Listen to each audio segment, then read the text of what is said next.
Iran வேதாகமத்தில் இருக்கிறதா?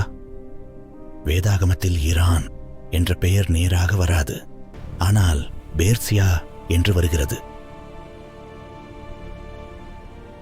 இப்போது இருக்கும் ஈரான் நாடு பழைய காலத்தில் பேர்சியா என்று அழைக்கப்பட்டது.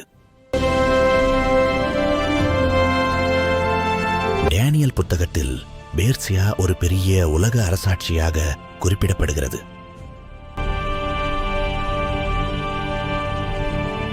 எஸ்தர் புத்தகம் முழுவதும் பேர்சியா நாட்டில் நடந்த சம்பவங்களை பற்றி சொல்கிறது. மேலும் பேர்சியா ராஜாவான சைரஸ் த கிரேட் யூதர்களை எருசலேமுக்கு திரும்ப அனுமதித்தார். இந்த நிகழ்வு எஸ்ரா புத்தகத்தில் எழுதப்பட்டுள்ளது. அதற்கு முன்பே இசாயா 45ஆம் அதிகாரத்தில் சைரஸ் பற்றிய தீர்க்க தரிசனம் கூறப்பட்டுள்ளது. இதனால் என்ன புரிகிறது?